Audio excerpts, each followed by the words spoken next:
Hello everyone, सबैजनालाई स्वागत छ आजको एउटा नयाँ भिडियोमा। आज चाहिँ म तपाईँहरूलाई आर्टिकल सुरुदेखि एन्डसम्म पढाउन जाँदैछु। यदि तपाईँहरू क्लास 8, 9, 10, 11, 12मा पढ्नुहुन्छ अरू इभन ब्याचलर लेभलमा पनि पढ्नुहुन्छ भने आजको भिडियो चाहिँ तपाईँहरूलाई एकदमै धेरै हेल्पफुल हुनेवाला छ। So without wasting any more time let's get started. सबैभन्दा अगाडि हामी बेसिकबाट नै जानेछौँ। बेसिकबाट नै तपाईँहरूलाई एडभान्स लेभलसम्म यही भिडियोमा म तपाईँहरूलाई पुर्याउने छु र यो भिडियो हेर्नु भएपछि चाहिँ तपाईँहरूले डिस्क्रिप्सनमा चेक गर्नु होला। यो नोट्स चाहिँ म तपाईँहरूलाई अभाइलेबल गराउँछु with free of cost. So what are articles? So articles भनेको चाहिँ के हो त हैन? Articles are words. आर्टिकल्स चाहिँ के हो? वर्ड्स हो which are placed before nouns to show whether the noun is general or specific. कुनै पनि नाउन जेनरल हो कि स्पेसिफिक हो त्यो बुझाउनको लागि चाहिँ हामीले के को प्रयोग गर्छौं रे? आर्टिकल्सको प्रयोग गर्छौं। सो यसमा धेरै डिटेलमा हामीहरु जान पर्दैन as this is not important for examination point of view also. So सबैभन्दा अगाडि तपाईहरुलाई थाहा छँदैछ 3 आर्टिकल्स हुन्छ। के हुन् तिनीहरु? अ, एन्ड, द, यानी कि हामीसँग जम्मा 3 वटा आर्टिकल छन्, अ एन्ड द। जस्तो आई हेभ अ बुक मा अ हाम्रो आर्टिकल भयो, सी एट एन एप्पल मा एन हाम्रो आर्टिकल भयो र द सन इज शाइनिङ मा द हाम्रो के भयो? आर्टिकल भयो। अब म तपाईहरुलाई रुलबाट नै जाँदैछु। यो रुलहरु चाहिँ एकदमै धेरै इम्पोर्टेन्ट हुनेवाला छ। यो रुलहरु चाहिँ मैले experience with my experience I have developed this rule for you. अनि तपाईहरुले यो रुल डिस्क्रिप्सनमा नि चेक आउट गर्न सक्नुहुन्छ। रुल नम्बर 1 बाट जाउँ है त। हैन, इंग्लिश भावेलमा तपाईहरुले यताउति धेरै ध्यान नलगाउनु होला। An plus A E I O U. यदि A E I O you बाट सुरु भएको छ भने त्यसमा चाहिँ हामीले के लेख्नु पर्छ? एन लेख्नु पर्छ। फर एक्जाम्पल एन एप्पल, त्यसैगरी एन एग, त्यसैगरी एन इंक, त्यसैगरी एन ऑरेंज, त्यसैगरी एन अम्ब्रेला। बुझ्नु भयो नि है? एन प्लस के हो रे? ए ई आई ओ यु हैन। तर यो पुरै अगाडिको लेटरमा मात्रै डिपेन्ड गर्दैन, अगाडिको म तपाईहरुलाई भन्ने नै छु हैन। त्यसैगरी हाम्रो अ प्लस हाम्रो के हुन्छ? कन्सोनेन्ट साउन्ड हुन्छ। हाम्रो अ प्लस के हुन्छ रे? कन्सोनेन्ट साउन्ड हुन्छ। त्यो कन्सोनेन्ट साउन्ड चाहिँ के हुनु पर्यो? काउन्टेबल हुनु पर्यो। यदि हैन अनकाउन्टेबल छ भने चाहिँ त्यसको अगाडि कुनै पनि आर्टिकल लाग्दैन। अब त्यसमा चाहिँ हामी पछि बढ्ने नै छौं। त्यसमा त्यो भन्दा अगाडि म तपाईहरुलाई सरासर भनिदिन्छु है।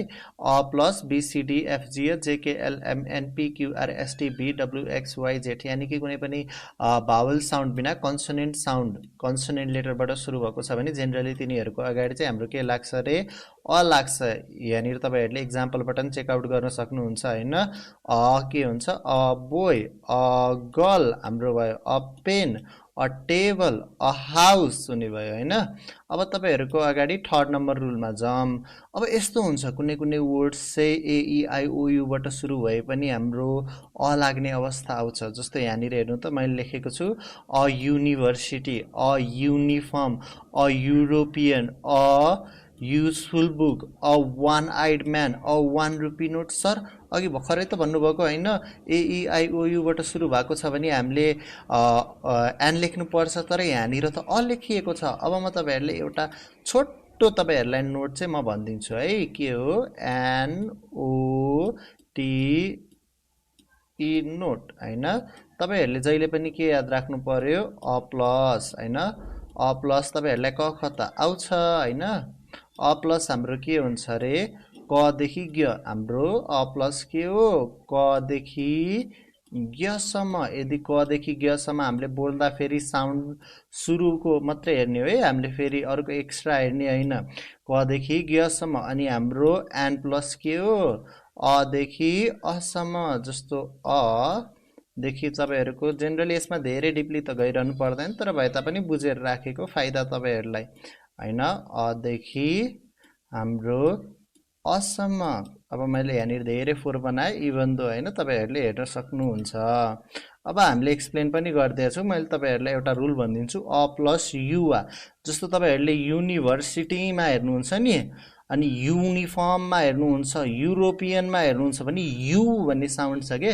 अनि त्यसैगरी वाबाट one eyed man, 1 rupee note हो, त्यसरी हुन्छ हैन। अब हामीले के गर्नुपर्छ भने कुनै कुनैमा चाहिँ BCDFGH जेनरली चाहिँ एचबाट हुन्छ। यदि एचबाट सुरु भएको छ र एच साइलेन्ट छ भने चाहिँ हामीले के लेख्नु पर्यो, एन लेख्नु पर्यो। एन आवर भयो, एन अनेस्ट म्यान भयो। आई होप तपाईँहरूले बुझ्नु भइरहेको छ होला। एन अनर पनि छ यहाँनिर, एन आयर पनि छ। एच चाहिँ यसमा के हुन्छ, साइलेन्ट हुन्छ। अब यहाँनिर सर्ट फर्महरूमा प्रायः जसो होइन हाम्रो MBA भयो, MP भयो, अनि MLA भयो, अनि FIR भयो, SOS मेसेज भयो। यिनीहरूको अगाडि चाहिँ हामीले के लेख्छौँ, एन लेख्छौँ। Why is that? MBA भन्नुहुन्छ भने चाहिँ यसमा अगाडि यो साउन्ड छ के होइन, यो एम हो नि त, यसमा यो अगाडि ए साउन्ड छ अघि नैको रुल अनुसार।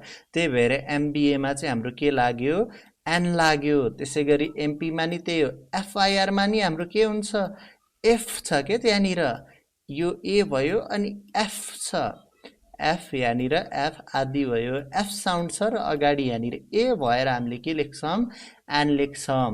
अब हामी दको रुलतर्फ जाउँ होइन। अब द चाहिँ हामीले अगाडि नै मेन्सन गरिएको छ, जस्तो आई बट अ पेन छ र हामीले त्यो पेनलाई फेरि मेन्सन गर्नु पर्यो in the further sentence. Then हामीले द लेख्छौँ। I have a pen, the pen is blue.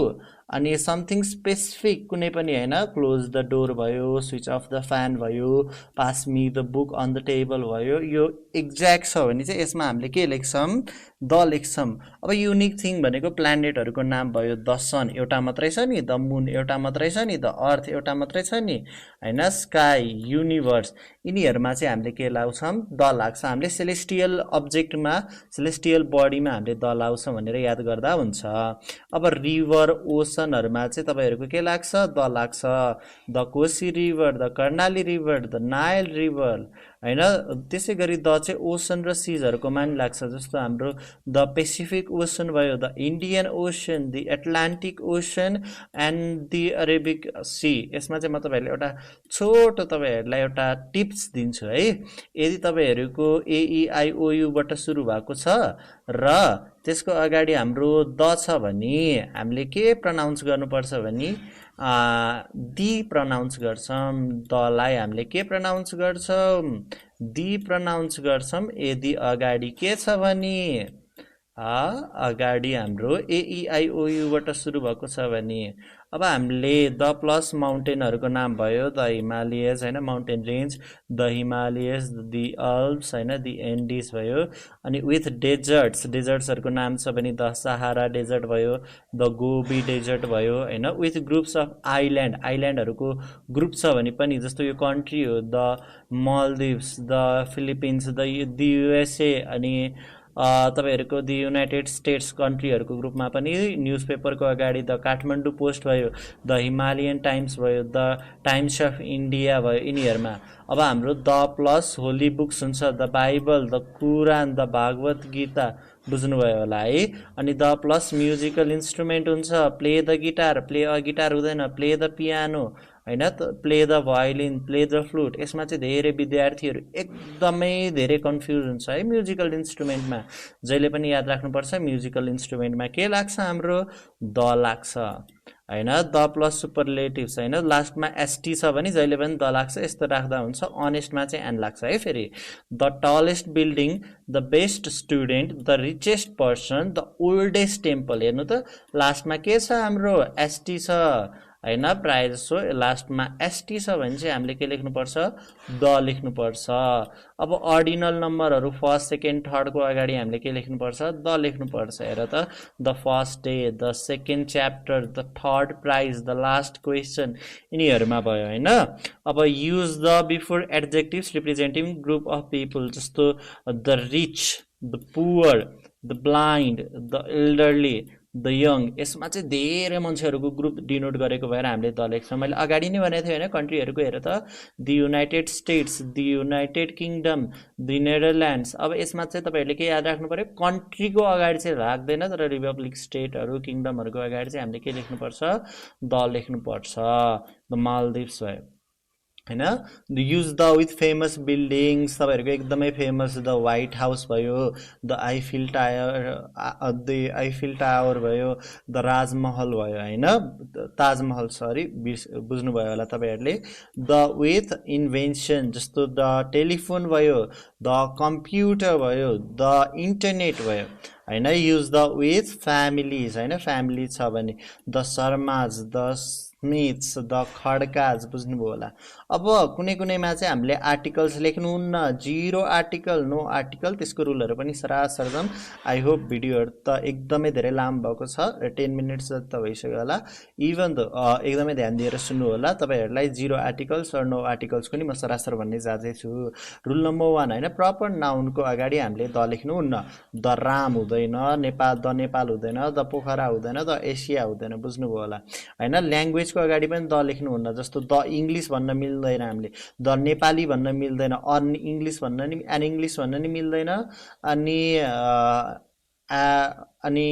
Nepali भन्न नि मिल्दैन तर यसमा एउटा छुट्टै उपाय छ जस्तो मुभी लेख्यो जस्तो मैले यहाँनिर इङ्ग्लिश लेखेँ हैन इङ्ग्लिश लेखेँ तर यहाँनिर पछाडि मुभी पनि लेखेको छ भने चाहिँ हामीले फेरि एन इङ्ग्लिश मुभी भनेर लेख्न पाउँछ है किनकि यसले चाहिँ मुभीलाई डिनोट गरेको छ न कि ल्याङ्ग्वेजलाई त्यसै गरी तपाईहरुको स्कुलको सब्जेक्टको अगाडि हैन म्याथमेटिक्स अनि साइन्स इंग्लिश यिनीहरुको अगाडि चाहिँ हामीले के लेख्न पाउँदैन आर्टिकल लेख्न पाउँदैन फेरि नो आर्टिकल भन्ने बेलामा धेरै जस्तो स्टुडेन्टहरुले चाहिँ के बुझ्छन् भने त्यसमा द मात्रै होला अ चाहिँ लेख्न मिल्छ होला हो त्यस्तो हुँदैन है अ एन्ड द कुनै पनि लाउन मिल्दैन रुल नम्बर 4 मा हेर्नु है स्पोर्ट्सको नाममा द फुटबल हुँदैन द क्रिकेट हुँदैन अ फुटबल हुँदैन अ भलिबल हुँदैन अ बास्केटबल हुँदैन अनि बिफोर द मिल्स हैन ब्रेकफास्टमा नि लेख्नुहुन्न लन्चमा नि डिनरमा नि सुपरमा नि अब यहाँनिर बिफोर मन्थ्स अनि डेजको अगाडि द मन्डे भन्न मिल्दैन फ्राइडेमा जनवरी जुन एन्ड लाउन हामीले मिल्दैन अब्स्ट्र्याक्ट नाउनहरुमा हैन अब्स्ट्र्याक्ट नाउन भनेको चाहिँ हामीले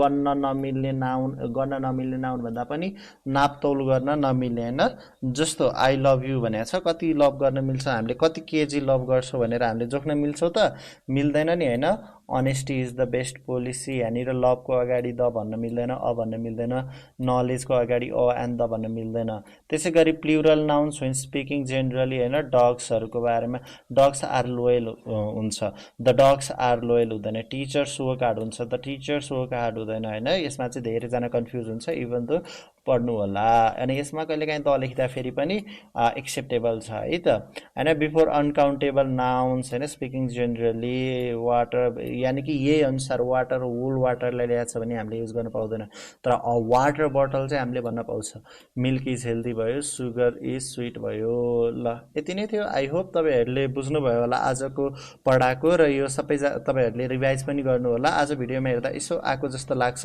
तर भए तापनि तपाईहरुले बिर्सिन सक्नुहुन्छ so make sure you subscribe our channel thank you all have a really nice day SUBSCRIBE